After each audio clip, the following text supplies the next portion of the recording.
Don't forget to like and subscribe. It's Jim Keller, everybody. Hey, everybody's ready for an Hello. impromptu tech poutine. Hey, George, how's hotel life? I'm sorry to feel what you feel. But yeah, I'm currently here in Austin. Jet lag. No, Yeah, not jet lag so much as just unexpected George, travel or yeah, hotel, I should say.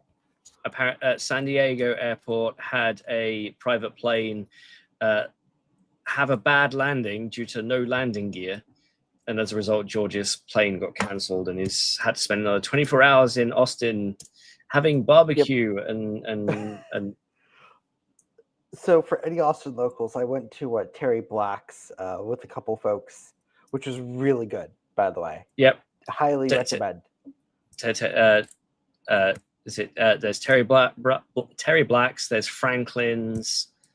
What's the one that's basically gas station barbecue?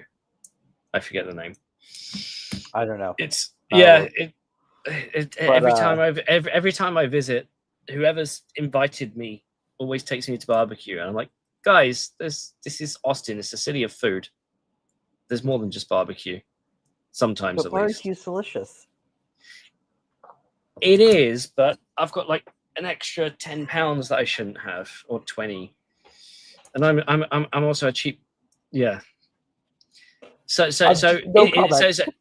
this podcast where we've named it after food, and you've got two fat boys talking about technology, the news that has dropped this morning that I think surprised a lot of us.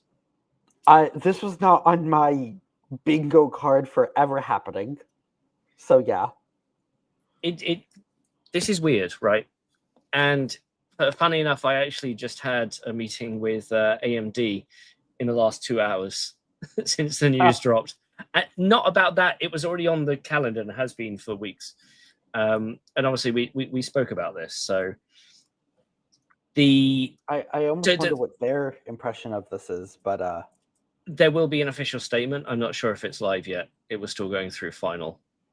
But okay. Three big, I think, parts to this news about Intel and Nvidia, and there's a picture online of Lip-Bu and Jensen smiling, and of course Lip-Bu is like 6 foot something, and Jensen's 5 foot something, and there's it's back when when I have a picture with Forrest Norrod of AMD, and there's a massive height difference. It's kind of like that. Yeah, Rudy's, as Anand said, it's Rudy's the gas station barbecue. Yeah, so three parts of this announcement, and it's more questions than answers, I think. So let's get the hardware out of the way first. Consumer. Intel and Nvidia will be working on chips together where there will be Intel chiplets and RTX graphics chiplets. Think Strix Halo competitor / consoles. I'm more thinking DGX Spark replacement, or DGX Spark 2, I should say. Yes. Well, so after we get the announcements out of the way, I'm going to talk about how this is potentially a kick in the butt to ARM and MediaTek. If anybody follows my Twitter, you may have seen it already. So consumer, there's an agreement to let's go build product together on consumer using Intel and Nvidia chiplets. On enterprise, there is agreement to build custom x86 CPUs, which is something Intel has spoken about doing for ages, but also combining it in some form with NVLink, either built-in NVLink or as NVLink chiplets. No word as to exactly what that means yet. However, the only reason to go down the NVLink route is to be part of the NVL cabinet workload, because that's what NVLink's for. The third part of this news is that Nvidia is going to buy stock on the open market. Actually, I'll retract that. $5 billion worth of stock at $23.26, which equates to about a 4.9% stake. I initially said it was open market, but if they're getting a fixed price, this may be a new share issuance. Again? Another dilution. So it does mean that the US government's dilution is now diluted. Yes. Um, Would this actually make Nvidia the single largest voting shareholder? no, I believe that's still, I want to say, is that BlackRock or is that Vanguard Securities? Because I thought that nobody had more than 4% Intel disregarding USG. No, USG being US government. I have to keep reminding myself that. No, I thought there were some at like 8 or at least 1 or 2 at 8 or 9%. Somebody did show me I mean, I don't have access to a Bloomberg terminal because I don't have 300 grand a year to blow on a license. But the yeah, let me just check top 20 Intel shareholders. I mean, they're all funds. Mm-hmm. Yeah, So BlackRock has 8.9%, Vanguard has 8.8%, and then nobody else has above 5%. So this makes Nvidia the third biggest shareholder. The third biggest shareholder. Okay. Yeah, which one may imply that Nvidia is going to request a seat on the board, which isn't a bad thing. I have a lot of conflicting opinions on this. So, well, okay, high level, if Nvidia puts somebody on the board, chances are that person has some semi-knowledge. And if there's one thing Intel's board needs, it's more advocates for semis. I would agree with that. However, if we're talking corporate overlord, that's the negative, right? It's that's where I start having the red alert klaxons waning. If we separate this into 2 product collabs and an investment, right? Because realistically, they are separate things, right? At the end of the day, business-wise, they're separate. The investment is cheap for Nvidia, $5 billion US. They did $100 billion in data center revenue. Their margins are at 70%. They've got a bunch of free cash flow. Aside from buybacks, it makes sense to invest in the ecosystem. They've been doing it for ages. What this doesn't do from a product side, and I bet you a bunch of investors are going to get this confused. On the product side, whether you're talking about consumer or enterprise, this does not put any of Nvidia's chip designs into Intel Foundry. No, although they have announced packaging deals. Yeah. So packaging is packaging, and that Nvidia is part of the chip program, which is part of the US government's way of getting people to design on Intel 18A, or at least that's what part of the money is for. And Nvidia is designing test chips on Intel's 18A, 18AP family processes. It's just that money is coming from the government and doesn't necessarily lead to any product being made. And my cat's joined. Coming up by name. I heard us speaking about Intel and Nvidia, and you wanted to get in. Is that what it is? So let's go through the product side, because you're right. A product using an Intel x86 chiplet. Let's just say it's let's just say it was a Meteor Lake CPU chiplet, right? You'd have on top of that an IO chiplet, and then your GPU chiplet would be Nvidia RTX, right? Yep. There are multiple things here, and no particular order. Would this be an Intel product or an Nvidia product? Ooh, good question. So Would this be Nvidia trying to get into the x86 market, into the desktop market, or would this be Intel trying to sell higher performance integrated graphics? So, I think, here's the thing. Also, hello, Angel. For me, it depends on the market. And so for server, I think this is going to be a mostly NVIDIA dominated. Let's just stick to consumer first. Sure, but at least for server, it's going to be mostly NVIDIA dominated. But for client, I actually see this as going the other way. I think this may be more Intel dominated. So you remember Kaby Lake G? Yes. So people thought that was an Intel AMD collaboration, and it's like, no, AMD did a custom chip for Intel, but sold the chip or sold the chiplet to Intel. Intel then packaged and productized it. Right?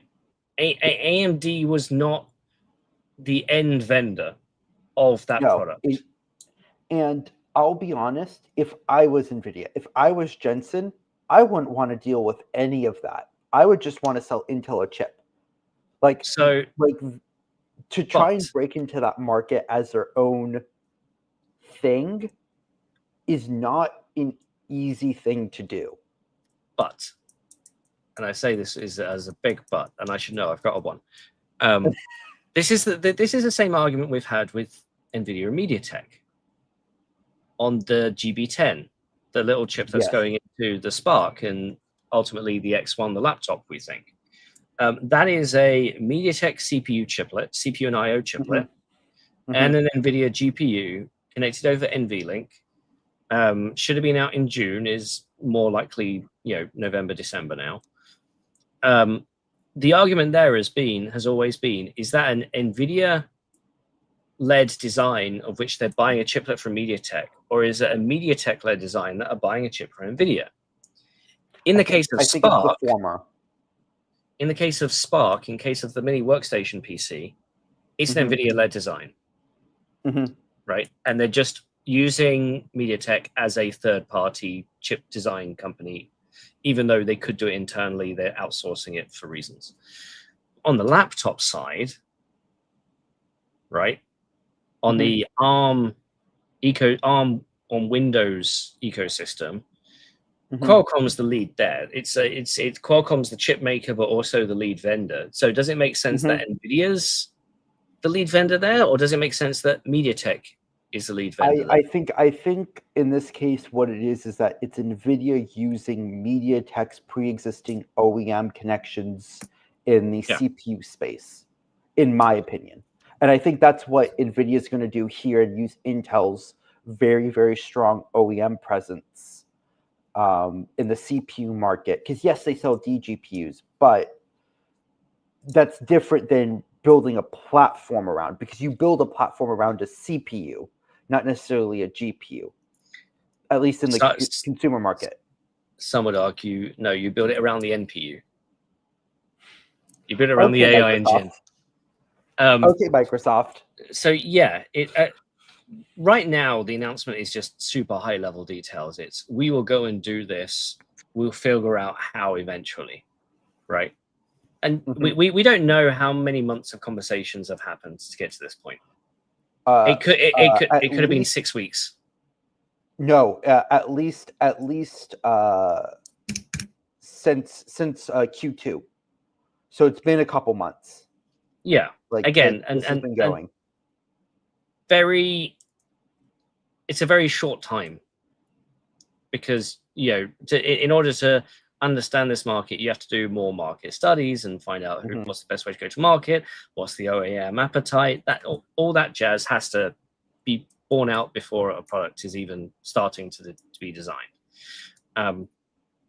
So that's what makes it a little bit, again, more questions than answers, because this is the lightest of lightest announcements. There is a question here on consumer, because it's x86 chiplet and RTX chiplet, simple packaging, advanced packaging, something either small or Strix Halo competitor.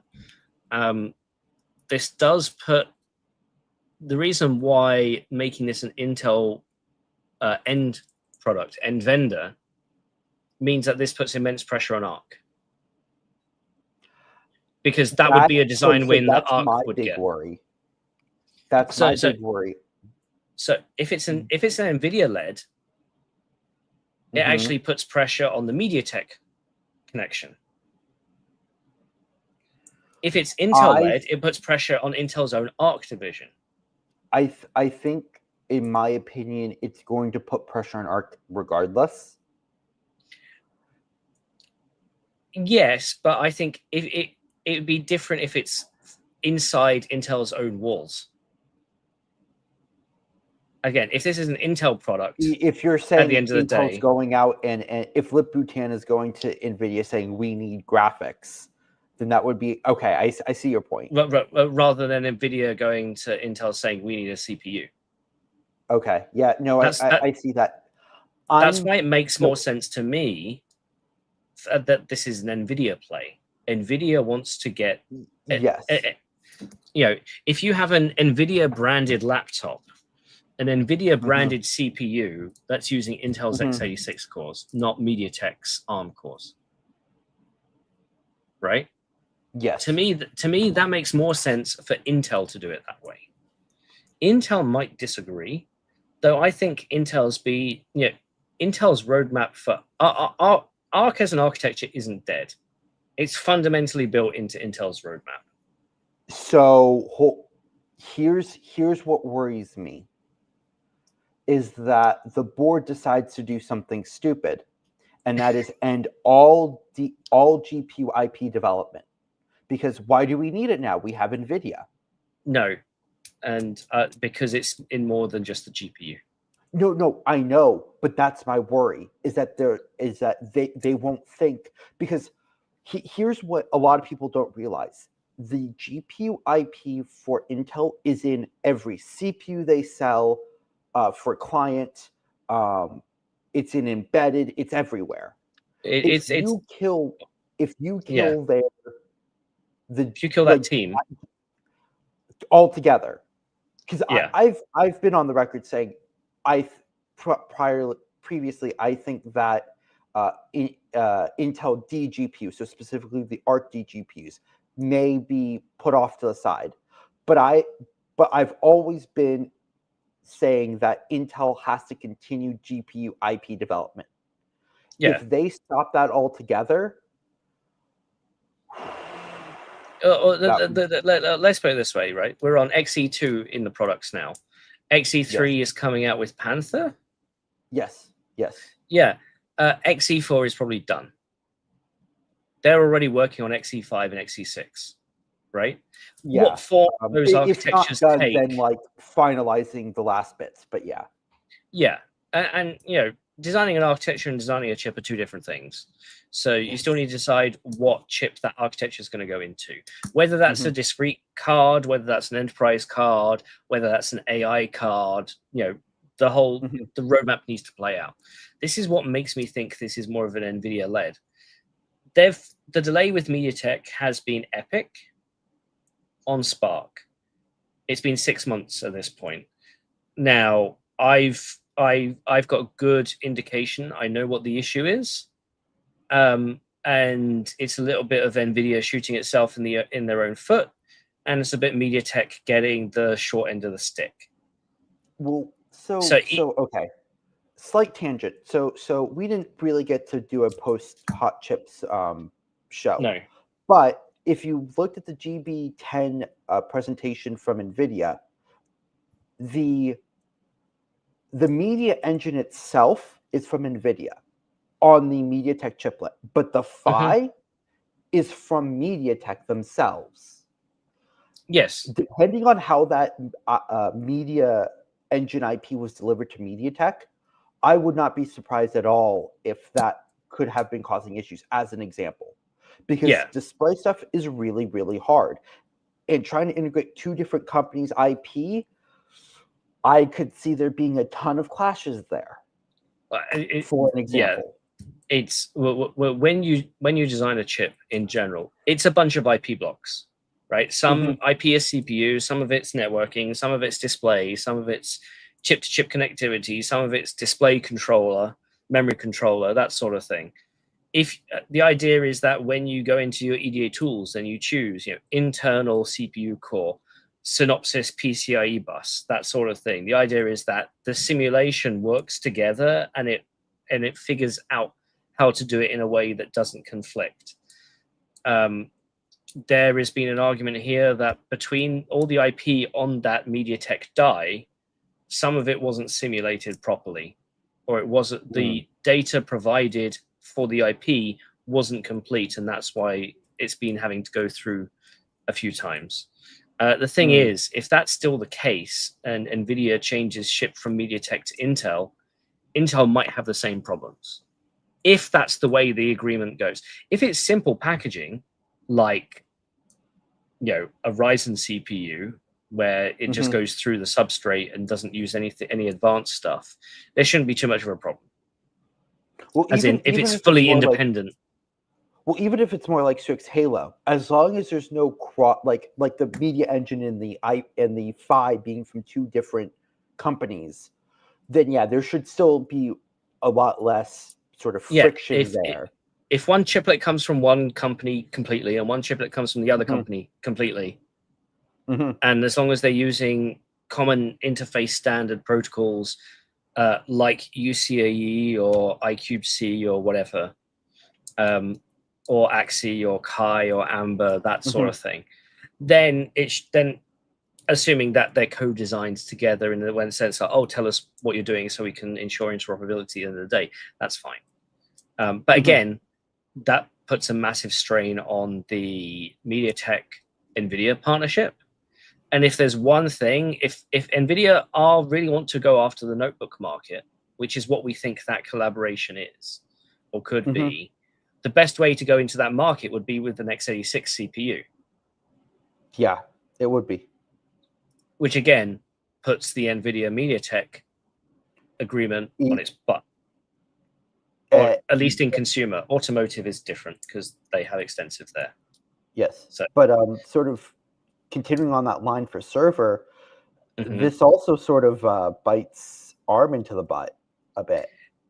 So this is a little bit different. So Nvidia right now, they have Grace Blackwell, Grace CPU based on ARM Neoverse, and the Blackwell GPU. Next generation is Vera Rubin.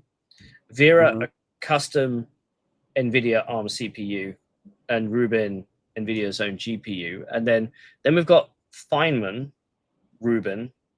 Well, Vera Feynman. Yes. Because for some reason they're not going to have a chip called Richard because it'll just be shortened to Dick. They didn't have. Well, they didn't announce a CPU for that generation. Well, they didn't announce a CPU for the Blackwell generation because notionally there was David, but it's Grace. Yeah. They're using Grace, not David. So So and the whole point here is that CPU was built because there was nothing in the x86 space they didn't want to work with AMD for obvious reasons, and Intel didn't have a custom division in the way that Nvidia would need a custom division to operate. Intel's trying to change that, obviously, but because they wanted a CPU with their own NVLink IP, with a massive amount of memory channels for memory capacity, and then a good chunk of lightweight, high performance, mid to high performance cores, and Neoverse fit the bill, right? The main reason why people bought additional 8-way GPU clusters in AI is simply that they wanted more memory, more HBM. World's most expensive memory controller, the joke goes, is a Grace CPU. But Grace has found other places, like in HPC. There's a Grace system here in Bristol in the UK that's doing HPC compute, and it would take a load off Nvidia if they didn't have to go build their own ARM CPUs. Don't get me wrong, they've done a lot of work converting everything they do to ARM. If they can get Intel to provide a chip with NVLink or build an NVLink IP, would that replace a Grace or a Vera? Maybe not. But back at GTC, they announced NVLink Fusion.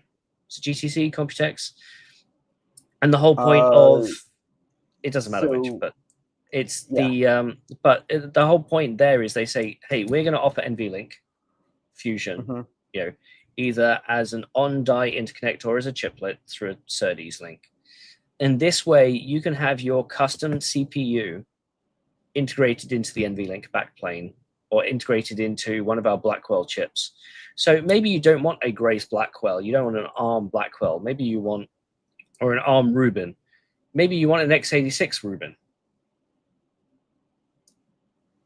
And I mean, if you look at the volume of what is being sold outside of hyperscalers, it's all HGX boxes. Yeah. It's x86 plus Nvidia. Mr. Vip, no, bolt / tachyon inevitable now. that gets a good laugh out of me.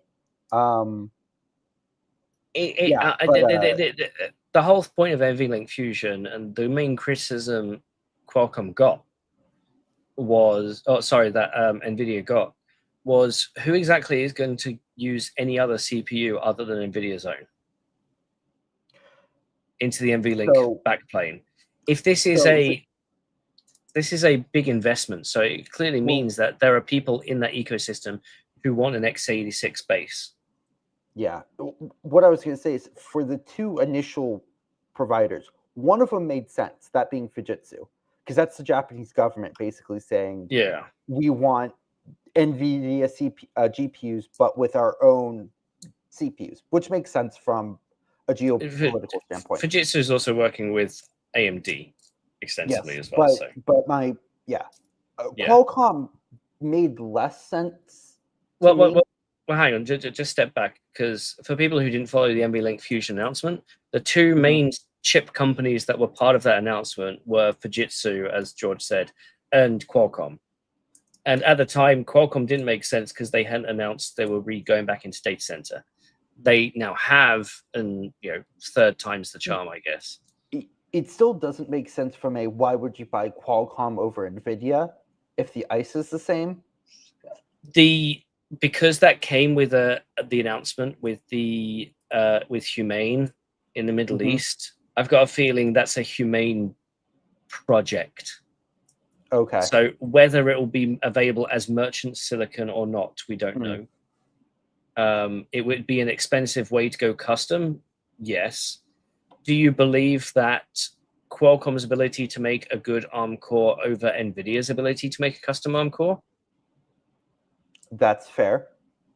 I would say Qualcomm is out of the two more. Yes, Qualcomm has the history of making. Qualcomm knows how to build a high performance ARM core. Yes, but my point is at the time that was a little bit less clear. Yeah. But now with Intel adopting NVLink Fusion, that does make sense from a we want an x86 CPU perspective. Yeah, and that may be driven by a hyperscaler as well, by saying we want NVL. I wonder what this means for UA Link and for Ultra Ethernet. I think Ultra Ethernet won't be as affected. No, but UA Link is. I wonder if Intel's gonna leave UA Link, the consortium. I wouldn't say from a product perspective alone, but from an investment perspective, you can imagine that if Nvidia has somebody on the board, it would be stupid for Intel to leave. Why restrict yourself? It would be stupid, but I would not put it past the board to do it. Okay, let me ask the question a different way. Should Intel leave the x86 Advisory Council? No. because that's not just shooting yourself in the foot. That's literally taking a saw and willingly removing one of your legs. But it is an agreement with a competitor, Nvidia. Why would Nvidia take an investment in a company that's actively working against them? With is the enemy of my enemy my friend? Or is this just some sort of incestuous bouillabaisse? That's my opinion. It'd be stupid for Intel to leave you a link. It'd be stupid for just the same way as it would be stupid for Intel to leave the x86 advisory council. US government coming in and getting the 9 point whatever % that they did for a non-voting capacity, fine. Nvidia coming in for 4.9% and getting voting capacity and being the third largest shareholder. It's I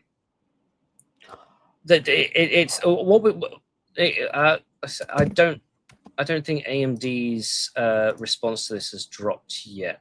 I'm still waiting for it to come through. Like I said, for those of you who missed the beginning, I know that they were working on it. I just happened to have a long-standing meeting with AMD less than 2 hours ago. And they said, oh, yeah, no, we're working through it. And when it comes through, we'll have to pass it through legal before it goes live. And that always takes time. Intel on the back of this news went up 33% in share price after before 4 hours. Yeah. So they went from 23 up to 32. Let me get this right. They're down to 30 now, I think. No, so it went from 2501 to 3176. It's now 3204. So it's even gone up after open. Okay. Nvidia's up 3%. AMD's down. So Nvidia's up 3.5%. AMD's down 2.7%. What's MediaTek? And of course, because they're listed on the time, have they opened yet? No, they're down. They're down. Okay, I misread that for a second. They're down like less than 1% after hours. They haven't opened yet, obviously. That's the Taipei Stock Exchange. It said market cap 2.4 trillion. Then I realized that was Taiwanese dollars. Yeah. So it's actually, let's check on ARM is down 5%.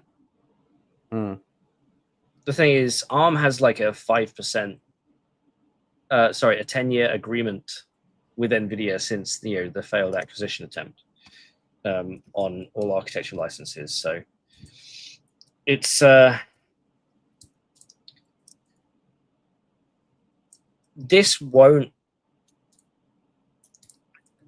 Ultimately, this is more Nvidia getting a chance to make sure that they cover a broader array of the industry, because Nvidia is in a position that they can ask for lots of leverage. Intel's in a position where they have a good amount of debt that they need to they have leverage debt that they need to solve, and this does some of that. This also means that Intel has more avenues to play in, even if they're not the main margin provider. It's the question is, do you go after lots of 10% business, or do you go after the big 50% business if that wins out, right? And to a certain extent, Litboo's trying to get rid of the 10% businesses, but also this might be I don't know whether any of this would be margin decorative to the standard business. Multiple facets of play. We don't know enough of the information.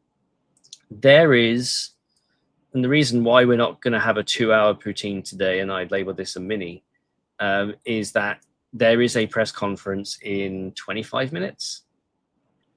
Yes. That I'm going to try and tune in to it. I know George has to book it to the airport. So he'll have to listen in the Uber. I'm not sure much new would be said. I'd be surprised. I'm not even sure who exactly is going to be in that press conference. I would imagine David and Lip-Bu will be. David being Intel's CTO. Yes. Whoever took over MJ's position. Well, that's one thing we didn't cover is Intel's had a change at the top. Lip-Bu is putting his executive team in place. Do you want to speculate that maybe some people left because of this? Sorry, David is a CFO, not CTO. My bad. Both CEOs will. DKR says Presser said both CEOs will address during the call, so both Huang and Tan will be there. Yeah, I must have misread that. Okay. To discuss the announcement, not to answer questions, just to discuss it. Yeah. I mean, it's I think the key thing to look out for today is anything put out by Rene Haas, the CEO of ARM. I think the three interesting ones in terms of response will be the AMD response when that passes illegal. Rene Haas and MediaTek CEO. Those three are sort of the ones to watch. But because I know a lot of people on Twitter and your former site and Antec forums is saying that AMD dead, and that this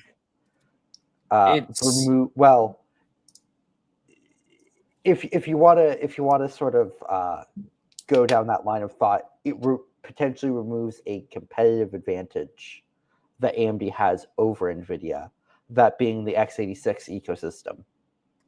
Well, so it's from an AMD perspective, right?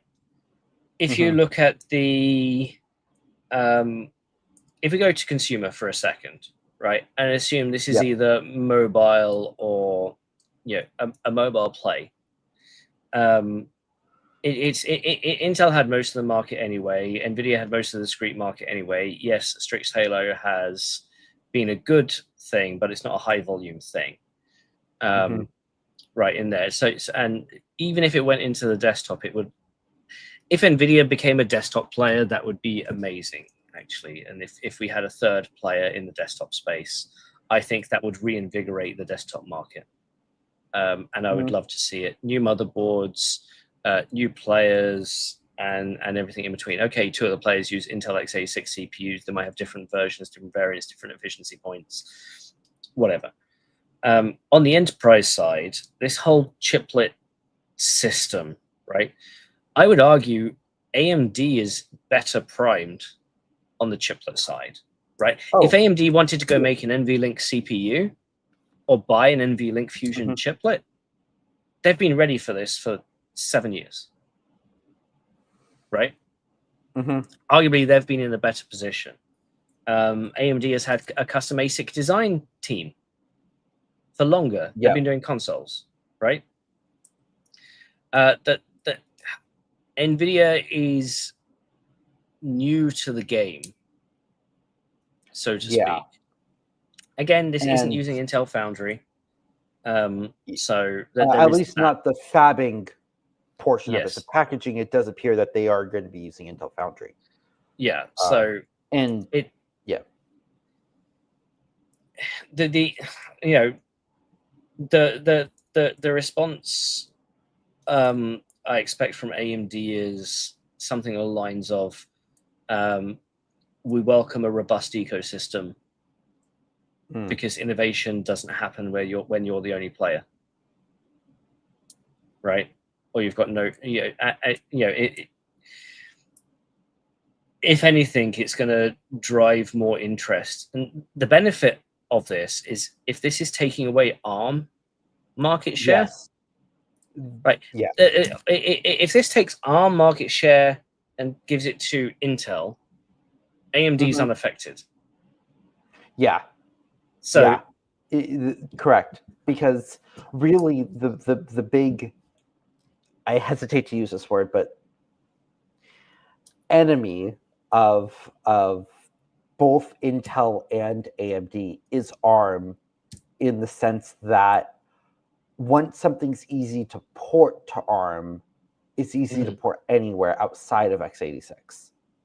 Yeah, well, it's part of that is because you don't just port to ARM, you modularize your code. It becomes modular. So those modules become easier to replace, and they're now almost independent of other modules. They can work independently. They're abstracted from each other. And when you have, we spent so many years building software as one integrated blob that when we said, hey, we need to port this, let's modularize it. Let's put these on different levels so that they can work independently. So it's bringing people back to x8. As much as there's been a lot of focus on ARM, and we can talk about PyTorch and TensorFlow being architecture agnostic anyway. This just means this benefits the x86 ecosystem regardless. And I think that's AMD's key takeaway here. Yeah. Ben, you should have stayed here. You should have listened to the first few minutes, and you'll understand why we're doing it now.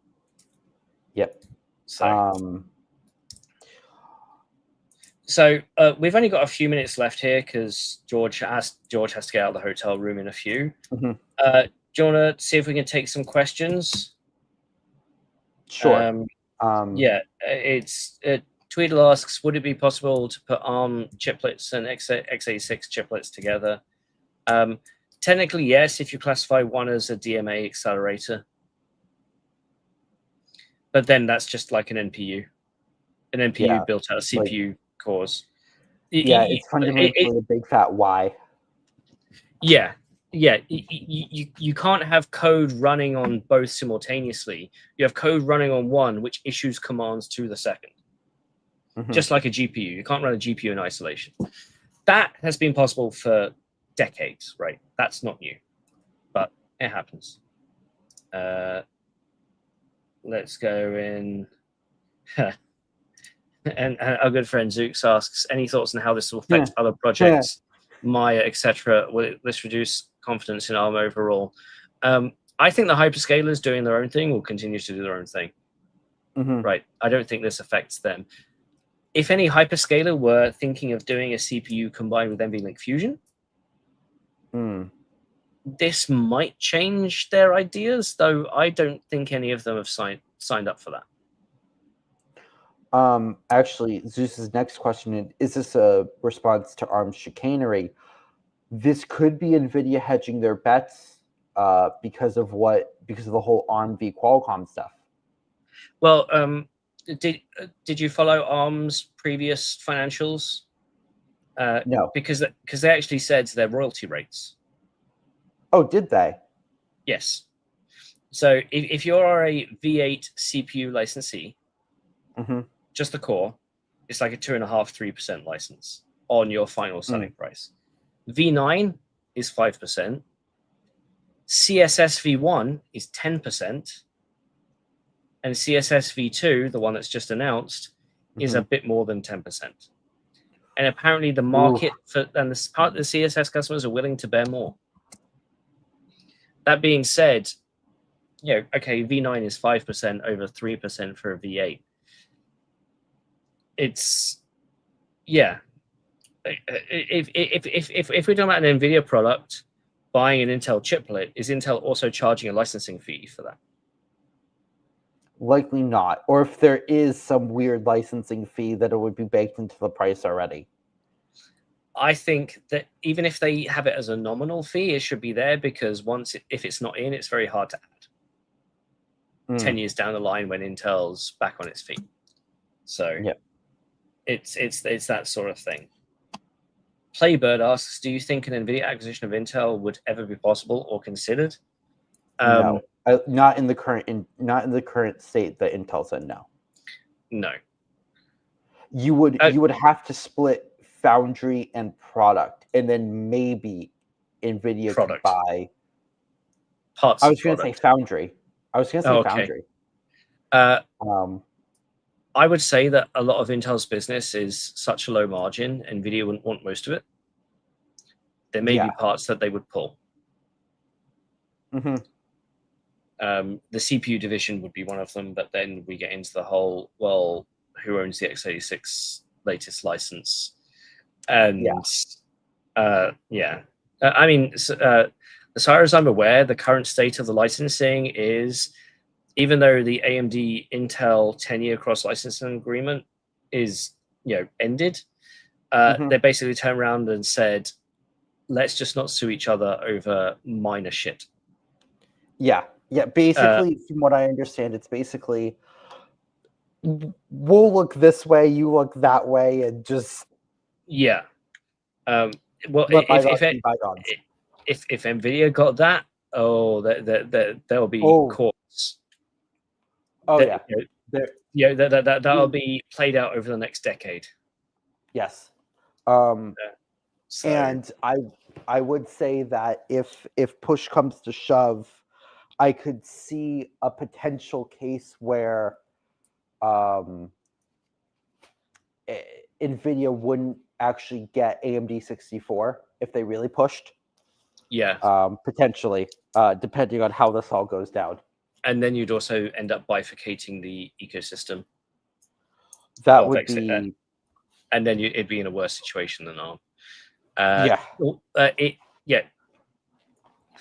Nvidia could go for a 49% ownership and then ask some of its other institutional investors to have other bits of it. So they effectively had ownership through proxy, but not direct. Chicago Ben, I have a lapel that I'm running right now. Noah asks, is MediaTek the biggest loser out of this? I'd say ARM is. And we can already see that with the share prices, or at least how the market thinks.